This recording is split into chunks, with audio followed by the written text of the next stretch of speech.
Voy a leer de este capítulo 27, los versos 54 al 56. Sígalo usted solamente con su vista.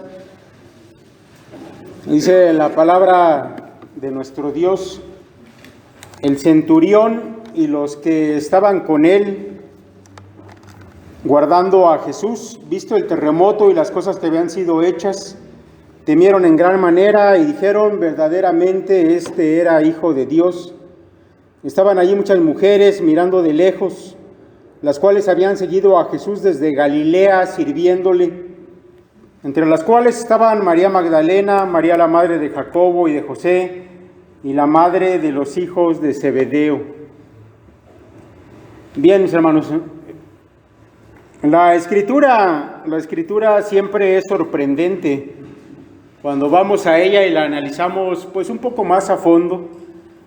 Mire, hay pasajes como este que nos acercan a ese escenario cuando Jesús estuvo en la cruz y que nos dicen de la importancia y lo impresionante que fue todo esto, pero nos lo transmiten a través de la reacción de la gente que presenció todas estas cosas. Esto lo hace no solamente Mateo, sino los demás evangelistas también.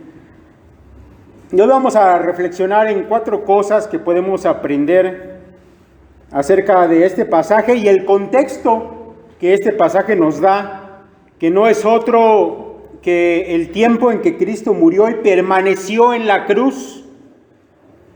Como lo he dicho, hay reacciones distintas. Hoy vamos a considerar 4 de ellas, de la gente que contempló el sacrificio de Cristo en esa cruz y que nos han mantenido en el registro los evangelistas. Hoy vamos, mis hermanos, a hablar de esto. Quiero que comencemos según lo que hemos leído ahí en Mateo, con un primer grupo.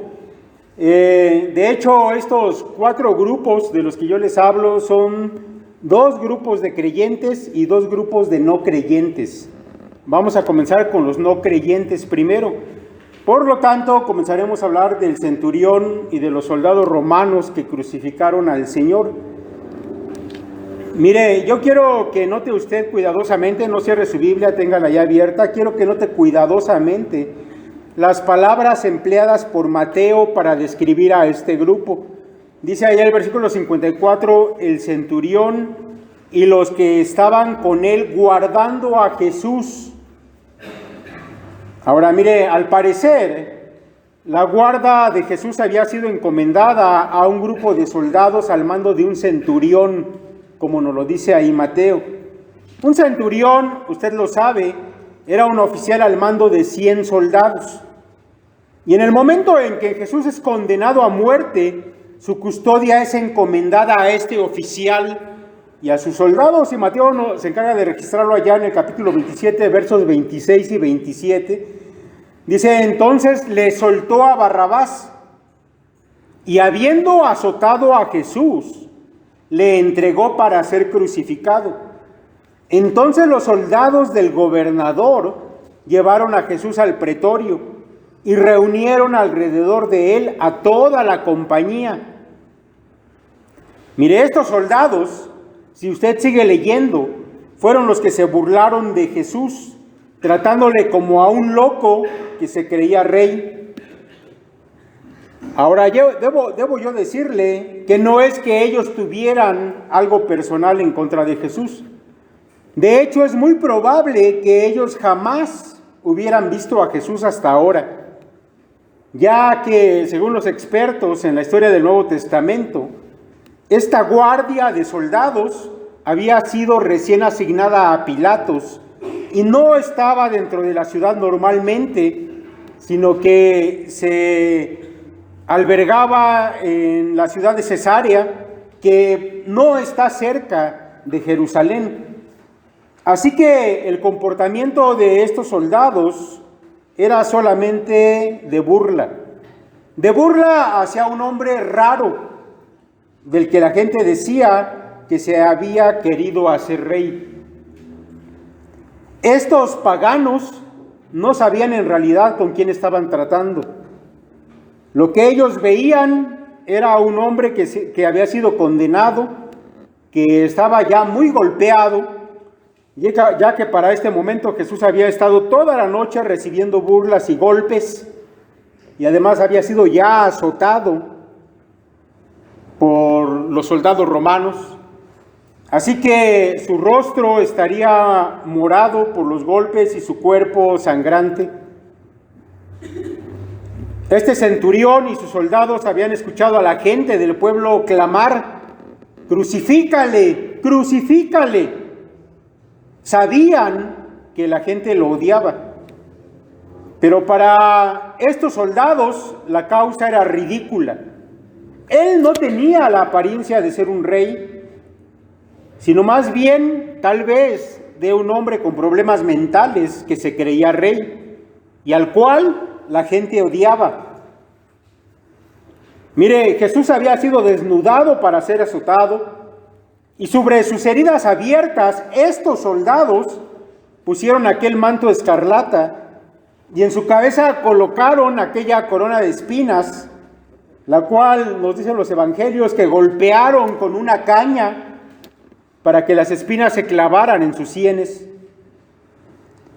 Mateo dice que también le escupieron, se burlaron de él y después de todo eso le llevaron para ser crucificado. Una vez en aquel monte, fueron estos mismos soldados los que le crucificaron, los que traspasaron sus manos y sus pies, y los que después echaron suertes sobre sus vestidos, tal como nos lo narra Mateo. Cuando lo vieron crucificado, repartieron entre sí sus vestidos, echando suertes para que se cumpliese lo dicho por el profeta: «Partieron entre sí mis vestidos y sobre mi ropa echaron suertes, y sentados le guardaban allí». De manera, mis hermanos, que mientras ellos estaban allí sentados, como dice Mateo, tuvieron oportunidad de escuchar la manera en que la gente se burlaba de él, en que los judíos se burlaban de él. Dice Mateo: «Y los que pasaban le injuriaban, meneando la cabeza, y diciendo: tú que derribas el templo y en 3 días lo reedificas, sálvate a ti mismo, si eres hijo de Dios, desciende de la cruz». Y también decían: «Confió en Dios, líbrele ahora si le quiere, porque ha dicho: soy hijo de Dios». Así que no solo se creía rey, sino además hijo de Dios. Todas estas burlas, mis hermanos, son registradas cuidadosamente por Mateo, y seguramente que fueron escuchadas por los que estaban en ese momento cerca de la cruz.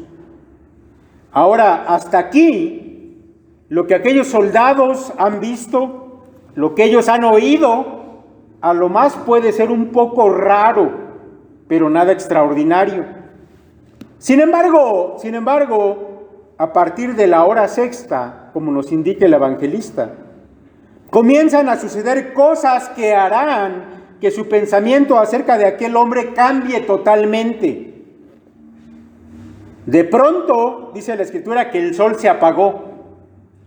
Era mediodía y la oscuridad cubrió el cielo. Eso no era para nada normal.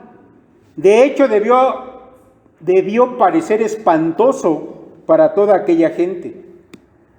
Y en medio de esa oscuridad anormal, Jesús clamó: «Elí, Elí, lama sabactani», esto es: Dios mío, ¿por qué me has desamparado?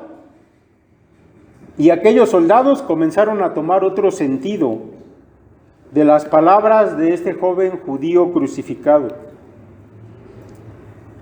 Mire, si volvemos a ese pasaje que leímos al principio, fíjese bien lo que dice Mateo, verso 54. El centurión y los que estaban con él guardando a Jesús, visto el terremoto y las cosas que habían sido hechas, temieron en gran manera y dijeron: verdaderamente este era Hijo de Dios. Mis hermanos, después de que se oscureció el sol por cerca de 3 horas, el Señor clamó a gran voz, esto quiere decir con mucha fuerza, y entregó el Espíritu. Y de inmediato sobrevino un gran terremoto, y fue de tal magnitud aquel temblor que Mateo dice que las piedras se partieron. ¿Ha visto usted esto en los temblores? Las piedras se partieron. Bueno, un escritor dice que las grietas provocadas por ese terremoto están hasta el día de hoy allí todavía. Las palabras que nuestro Señor exclamó antes de expirar están registradas en Lucas. Lucas 23:46 dice: entonces Jesús, clamando a gran voz, dijo: Padre, en tus manos encomiendo mi espíritu. Y habiendo dicho esto, expiró. Y fue inmediatamente después de esto, de estas palabras, que el centurión se dio cuenta quién era Jesús. Aquel juicio extraño, las acusaciones en contra de aquel hombre, sus pretensiones de ser rey y además hijo de Dios, la oscuridad, sus palabras antes de morir, aquel tremendo terremoto. Por eso Mateo dice que aquellos soldados, visto el terremoto y las cosas que habían sido hechas, temieron en gran manera. ¿Ya lo vio? Temieron en gran manera. Esa frase, temieron en gran manera, habla de un terror muy grande. Un terror de esos que hacen que el corazón se acelere, que se entrecorte la respiración, que te haga pensar que estás en peligro de morir. Esta, mis hermanos, es la misma palabra que describe el miedo que tuvieron los discípulos cuando Jesús vino a ellos andando sobre el mar. ¿Se acuerda? En medio de aquella tormenta, y pensaron que era un fantasma y se llenaron de miedo. Ahora, ¿se imagina usted lo que habrán pensado aquellos soldados en ese momento? La palabra temor que se usa aquí también tiene un significado de temor reverente. Los léxicos griegos dejan en claro que no solo es ese miedo paralizante, sino además es un temor por algo que no entiendes, algo que era mayor que ellos, que inspira respeto. También, mis hermanos, es usada esta misma palabra en el relato de la transfiguración, cuando Jesús deja que 3 de sus discípulos vean por unos instantes su divinidad. Es en medio de todo esto que el centurión se comienza a dar cuenta de que algo más está pasando. De que este hombre no es solo un loco con deseos de grandeza. Algo está pasando que está muy mal, al grado que la naturaleza y el universo se conmueven y se ven trastornados con todos estos fenómenos. El centurión y los que estaban con él guardando a Jesús, visto el terremoto y las cosas que habían sido hechas, temieron en gran manera y dijeron: verdaderamente este es Hijo de Dios. Mire, el temor que ellos sintieron también implica culpabilidad. A final de cuentas, ellos eran los que habían traspasado a Cristo con aquellos clavos.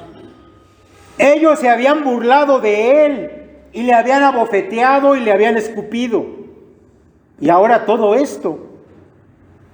Ese miedo, mis hermanos, es el miedo de estar bajo el juicio de la deidad por su pecado, por lo que acababan de hacer unos instantes antes. Ellos están sintiendo la carga de culpabilidad por su pecado y eso les provoca un miedo muy grande en sus corazones. Y entonces, mis hermanos, podemos nosotros ver el poder tan grande que tiene la cruz.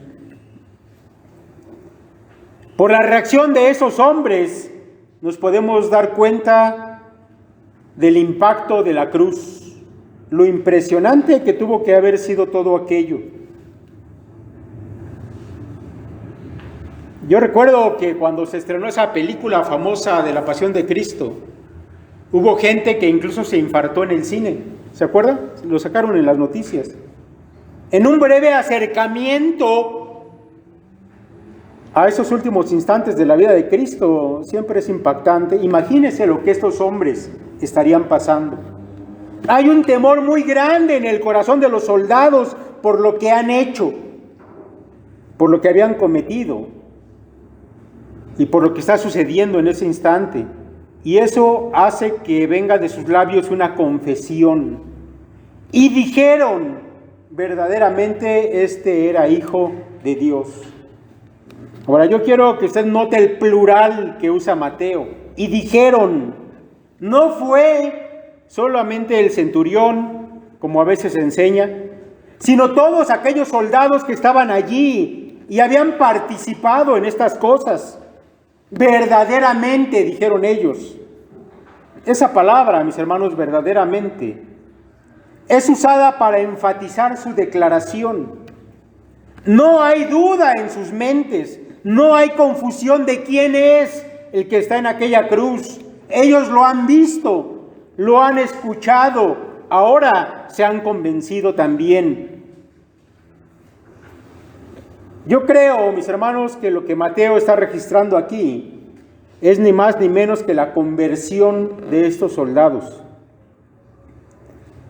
Hay en primer lugar una carga muy grande, miedo en sus corazones por su pecado, y después viene esta confesión. Verdaderamente este era el Hijo de Dios.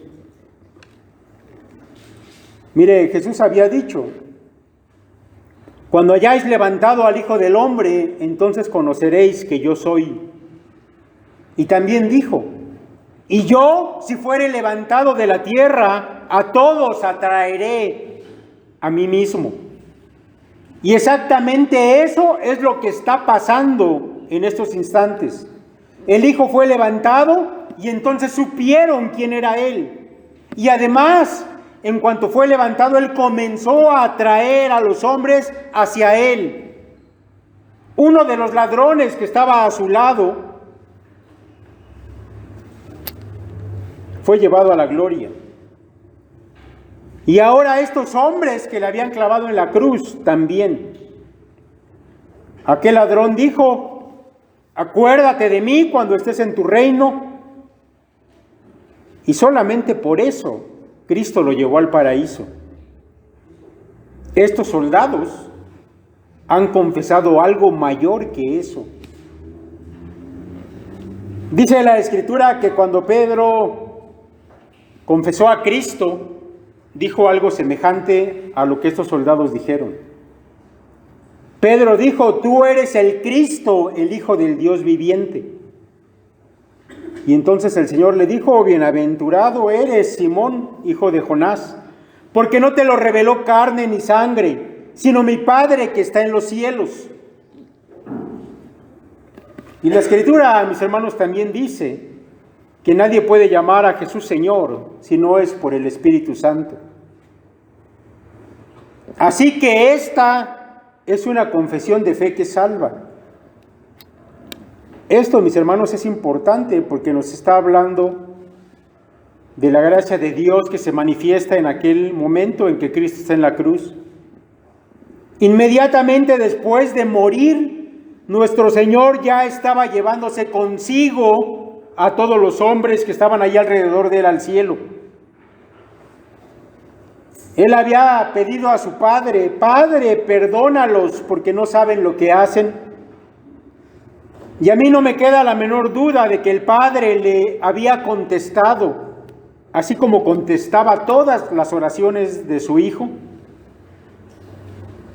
Así que aquí tenemos a este primer grupo, un grupo de paganos, de hombres endurecidos, pero que alcanzan la gloria por haber sido testigos allí al pie de la cruz. y haber creído y confesado con su boca que Cristo era el Hijo de Dios. Y eso es extraordinario, mis hermanos, es una muestra del poder de la cruz. Pero además tenemos ahora también a un segundo grupo. La multitud, porque había una multitud que estaba allí al pie de la cruz. Mateo no menciona a esta multitud, pero el evangelista Lucas sí lo hace y lo liga a este mismo contexto, el contexto de los que estaban al pie de la cruz. Dice Lucas 23:48, y toda la multitud de los que estaban presentes en este espectáculo, viendo lo que había acontecido, se volvían golpeándose el pecho. A mí me llama mucho la atención que Lucas llame a esto espectáculo. Y la multitud que estaba allí, después de contemplar todo esto, hubo tal impacto en su corazón que se golpeaban el pecho. Lucas 23:48. Mis hermanos, sin duda que la multitud que estaba allí, la gran mayoría eran judíos. Era gente que había conocido a Jesús, que lo habían escuchado enseñar todas las cosas que él habló, maravillosas, que lo habían visto sanar enfermos y echar fuera demonios.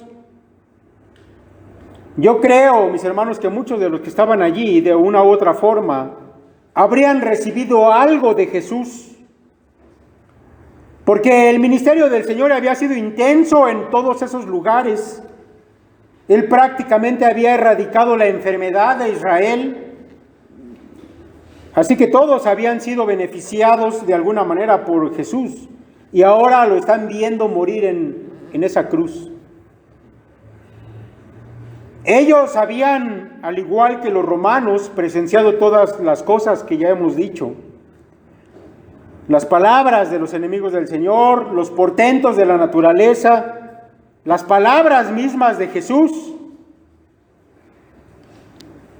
Y el evangelista Lucas, de manera semejante a Mateo, declara: y toda la multitud de los que estaban presentes en ese espectáculo, viendo lo que había acontecido, se volvían golpeándose el pecho. Ahora, mis hermanos, hay una pregunta: ¿por qué se golpeaban el pecho?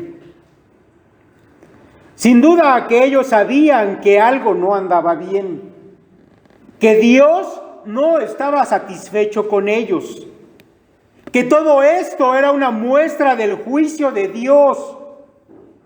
Mateo 27:20 dice que la multitud había pedido que soltaran a Barrabás y que crucificaran a Jesús. Ellos estaban dolidos en su corazón, sabían que se habían equivocado al pedir eso. Entre los orientales, mis hermanos, este asunto de golpearse el pecho es una muestra de pesar. Habla de una tristeza profunda, tal vez de un arrepentimiento. Sin embargo, en estas palabras de Lucas también hay algo triste, porque Lucas dice que se volvían golpeándose el pecho, es decir, que a pesar de todo, a pesar de su tristeza, todos ellos se volvieron a sus casas. Sí, estaban tristes, pero no pasó nada más. Es lo mismo, mis hermanos, que ocurre con mucha gente de hoy. Escuchan la palabra de Dios, se conmueven, algunos hasta lloran o se sienten culpables. La palabra al parecer les hace mella en su corazón, pero una vez que termina el culto, se vuelven a sus casas, ponen la televisión, se toman un refresco y todo se les olvida. Yo me pregunto, ¿cuántos de los que escuchan las predicaciones los domingos por la mañana no se sienten tal vez inspirados o en su corazón conmovidos por la palabra que han escuchado, pero una vez que salen del culto se van a sus casas y allá se quedan y ya no regresan por la tarde? Se olvidan que este es día del Señor, o cuando como hoy es cena del Señor, sin embargo no regresan. Digo, yo no sé de los 150 miembros de esta iglesia, ¿dónde están todos los que en este momento no están aquí?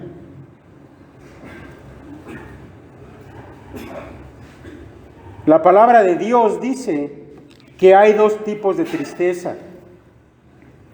El apóstol Pablo, allá en 2 de Corintios 7:10, dice: porque la tristeza que es según Dios produce arrepentimiento para salvación, de que no hay que arrepentirse, pero la tristeza del mundo produce muerte. Pablo, cuando escribe estas palabras, él está hablando de que se gozaba por la tristeza de los corintios, no porque a él le diera gusto verlos tristes nada más porque sí, sino porque su tristeza era para arrepentimiento.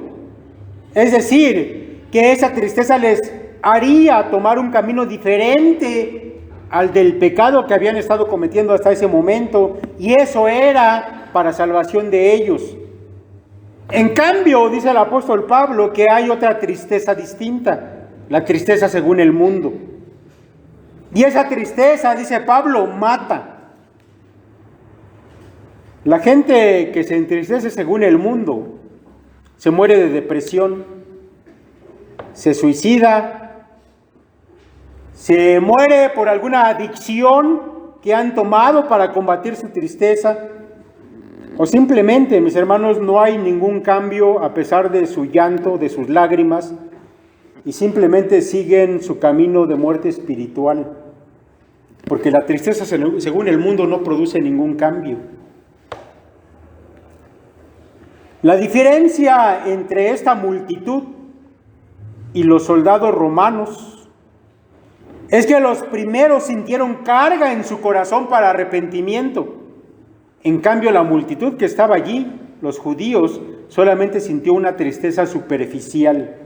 Se volvieron a sus casas y se olvidaron. Ahora hay un tercer grupo. Si volvemos a nuestro pasaje, Mateo 27, 55 y 56, nos va a hablar de un tercer grupo. Estaban allí muchas mujeres mirando de lejos, las cuales habían seguido a Jesús desde Galilea sirviéndole, entre las cuales estaban María Magdalena, María la madre de Jacobo y de José, y la madre de los hijos de Zebedeo. Mis hermanos, los primeros dos grupos y sus respuestas o sus reacciones ante la cruz, dijimos, eran grupos de gente incrédula. Pero estos dos últimos que vamos a ver ahorita son grupos de creyentes. Y aquí tenemos a estas mujeres fieles a su Señor, mirando desde lejos la cruz. A pesar de la multitud que había pedido la crucifixión de Jesús, a pesar de los fariseos y escribas y sacerdotes con todo su odio al Señor, a pesar de los soldados romanos, parece que estas mujeres no tienen miedo. Ellas permanecen desde una distancia, pero son parte distinguible de ese cuadro de la crucifixión de Cristo. Ellas habían amado al Señor y le habían servido durante su ministerio. Y ahora Él se ha ido, está muerto. Pero nada de eso al parecer les importa, porque ellas siguen allí. Ellas tienen un amor que no se amedrenta ante las circunstancias y que no se rinde ante las adversidades. Dios ha hecho a las mujeres con esa característica de tener una lealtad inquebrantable. Al contrario de los varones, las mujeres tienen la capacidad de amar por encima de todas las cosas. ¿Ha visto el amor de una madre por sus hijos? No importa cómo sea el hijo, ellas lo van a amar siempre. Nada puede vencer el amor hacia Cristo de este grupo de mujeres. Dice Mateo que ellas habían seguido a Jesús desde Galilea sirviéndole. Ellas habían durante un tiempo dejado sus ocupaciones y habían también dejado a sus familias para ir y servir a su Señor. Estas mujeres habían aportado dinero, bienes materiales, ropa, alimentos y su trabajo también. ¿Quiénes eran ellas? Bueno, no sabemos quiénes eran todas ellas, porque Mateo dice que eran muchas mujeres. Ellas habían sido, por decirlo así, discípulas de Cristo, aunque nunca se les llama de esa manera, pero ellas, sí se dice, habían seguido al Señor y le habían servido. Y eso es lo que hace un discípulo, seguir a un maestro, y además le habían servido. Ellas estuvieron hasta el final con su Señor, y cuando Él resucitó, les dio el privilegio de ser las primeras en contemplarlo resucitado. Fueron, por decirlo también de esa manera, los testigos principales de la muerte de Cristo y de su resurrección. Mateo nos da los nombres de algunas de ellas. Dice, entre las cuales estaban María Magdalena. María Magdalena, su apellido tiene que ver probablemente con el lugar de origen, Magdala. Ella probablemente no era casada. La Escritura nos dice que de ella Jesús había echado 7 demonios. Y también nos dice el Evangelio que fue la primera en ver a Jesús resucitado. Estaba allí María, la madre de Jacobo y de José. Interesantemente, esta mujer es conocida por sus hijos. Era madre de Jacobo el menor, uno de los 12, una mujer que era casada y conocida por el nombre de su marido o por sus hijos. También, dice el evangelista, estaba allí la madre de los hijos de Zebedeo. De esta mujer ni siquiera se nos dice el nombre en esta ocasión. Es identificada por su marido, Zebedeo, y Zebedeo es el padre de Jacobo y Juan. Por las demás citas de los evangelios sabemos que su nombre era Salomé y es hermana de María, la madre del Señor. De manera, mis hermanos, que Jacobo y Juan venían a ser primos de nuestro Señor. La respuesta de ellas es de fidelidad inquebrantable a su Señor. Ellas están allí y no les da vergüenza que las identifiquen con el Salvador. Eso es digno de imitar. Finalmente, mis hermanos, bueno, hay un último grupo. Déjeme decirle que en ninguna parte de este pasaje de Mateo 27, 54 al 56 que leímos al comienzo, se menciona a este grupo. Pero eso es lo importante, que no se les menciona. Y estoy hablando ni más ni menos que de los discípulos de Cristo. Cuando está el momento más importante de la vida de Jesús, aquello para lo que Él había venido, para morir en la cruz, sus discípulos, los que le habían seguido durante su ministerio, no están.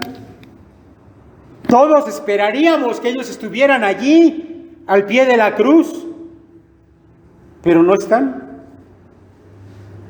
Cuando leemos el relato nos debería asombrar que precisamente de quienes esperamos una fidelidad están ausentes. ¿Dónde están los discípulos? La Biblia nos va a aclarar que estaban escondidos. Estaban escondidos. Pedro, unas horas antes, le había prometido que no lo abandonaría jamás. Pero ya lo había negado 3 veces. Luego fue y lloró amargamente, y ahora Pedro estaba escondido.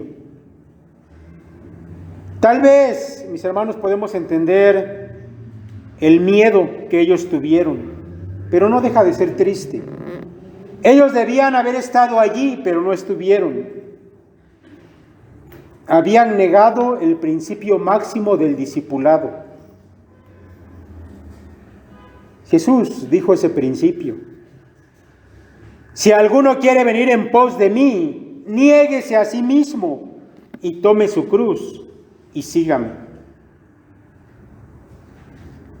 Niéguese a sí mismo.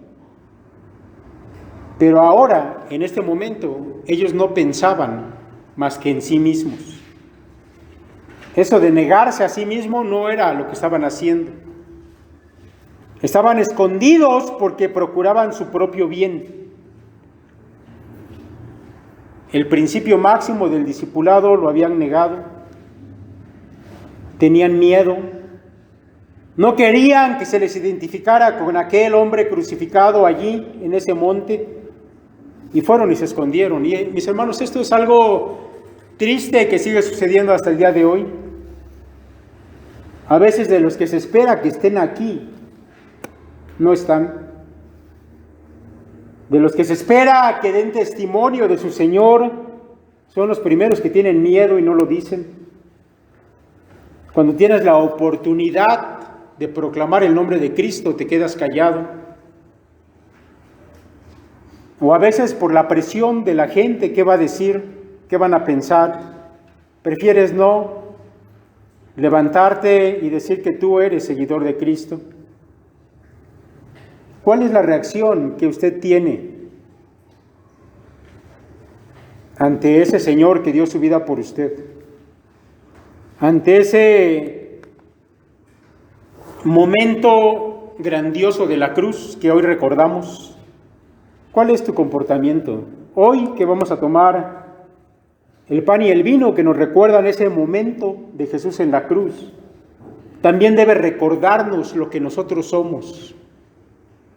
¿Qué eres tú respecto de tu Señor? Ojalá, mis hermanos, que ustedes, cada uno de los que están aquí, sean valientes, no se avergüencen, no tengan miedo y proclamen constantemente a través de su palabra y de sus actos que ustedes son seguidores, discípulos del Señor. Dios quiera que sea siempre así. Vamos a orar. Padre, te damos muchas gracias, porque tu palabra, Señor, nos recuerda, nos lleva, Señor, a ese momento terrible, pero también glorioso, en que Jesucristo, tu Hijo, fue puesto en aquella cruz y dio su vida por nosotros. Pero, Padre, también nos recuerda lo que nosotros somos. Nos reta, sin duda, a dar testimonio de lo que realmente somos. Y esto, Señor, sin duda tiene que ver con lo que creemos acerca de tu Hijo Jesucristo. Te pedimos, Padre, que tu palabra quede en nuestro corazón y en nuestra mente, que podamos ser testigos fieles, sabiendo que un testigo siempre está asociado con el martirio.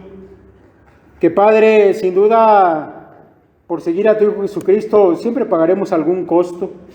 No sabemos cuál sea este, Padre, pero debemos estar dispuestos a asumirlo. Te rogamos que nos des valor, que nos des, Señor, una fe firme, que no dudes, Señor, cuando tengamos que dar testimonio de tu Hijo Jesucristo, que podamos ser siempre gratos delante de ti, Padre, y que podamos, Señor, ser luz y ser sal en este mundo que tanto lo necesita. Concédenos, Padre, pues el valor y la fortaleza para hacerlo. Gracias, Señor, una vez más. Nos ponemos en tus manos y nos regocijamos, Padre, de este tiempo de conmemoración de la muerte de tu Hijo, por el cual te damos tantas gracias. En su nombre lo hacemos. Amén.